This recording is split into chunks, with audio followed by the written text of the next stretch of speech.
बिस्मिल्लाहिर्रहमानिर्रहीम। मोहम्मद आमिर चंडूर की तरफ से अस्सलाम वालेकुम रहमतुल्लाहि व बरकातुहू। एक 5-6 साल पुरानी बात है। मैंने कोशिश की है भूलने की, लेकिन नहीं भूल रही थी। मैंने सोचा फिर शेयर कर दूँ। एक शादी पे गए थे हम, फंक्शन पे टेबल भरा हुआ था खानों से, माशाल्लाह अल्लाह पाक की मुख्तलिफ नेमतों से। वेटर साहब को बुलाया गया, जल्दी आओ यार बोतल ख़त्म हो गया, जल्दी लेके आओ। वो बेचारा भागा बोतल लेने के लिए गया। एक कहता जी फिर नहीं मुक गई है, वो फिर नहीं लेने चला गया। एक कहता जी टेबल साफ़ करो, यहाँ पे जगह बहुत कम है। वो बेचारे ने करते करते प्लेटें उठाई, कोई हड्डियों की भरी हुई जो एक प्लेट थी ना, वो अमीरज़ादा साहब के सामने रखती। काफ़ी एजड थे वो। तो अमीरज़ादा मैं इसलिए बोलूँगा क्योंकि उन्होंने खुद जहमत नहीं की उसको प्लेट को उठा के साइड पे रख दी या नीचे रख दें। अमीरज़ादा साहब मैं उनको इसलिए बोलूँगा कि उनकी बात फौरी तौर पे मानी गई और उनकी बात पे एक्शन लिया गया। ਤੁਹਾਡੇ मेरे वर्गा बंदा होंदा तो उन्हें तो किसी ने एक्शन नहीं करना, चल यार अमर कोई गल नहीं फिर की है। तो अमीरज़ादा साहब की बात पे फौरी तौर पे एक्शन लिया गया। तो वेटर को बुलाया गया और कहा गया कि जी आपके वेटर साहब ने मेरे सामने हड्डियों की भरी हुई प्लेट रखी है, क्यों? मेज़बान साहब मैंने समझा बहुत ही मेहरबान है, समझदार है माशाल्लाह। उन्होंने खिंच के ताड़ करता तमाचा वेटर भाई के मुंह पे लगाया और वो तमाचा उसके मुंह पे नहीं, मेरे दिल को लगा।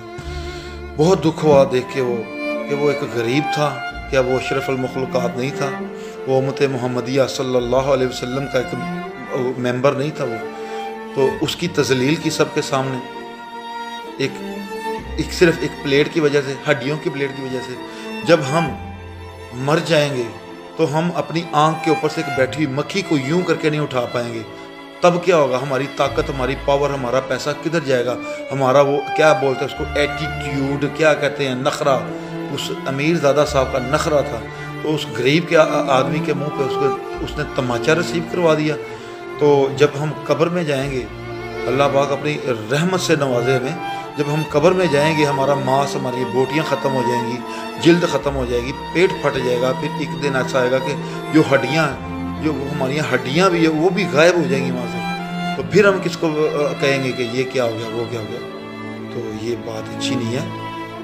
थोड़ा सा ख्याल किया करें। वो भी अशरफुल मखलूक़ात हैं, उनकी भी इज़्ज़त नफ्स है, उनके भी भाई बहन हैं, वो भी किस घर के सरबराह हैं। तो मेहरबानी किया करें, ये अच्छी बात नहीं है। थोड़ा सा बर्दाश्त कर लिया करें अपने अंदर। हमें चाहिए कि हम बर्दाश्त करना सीखें, नबी पाक सल्लल्लाहु अलैहि वसल्लम के अखलाकियात को अपने अंदर लाएं। जज़ाकल्लाह।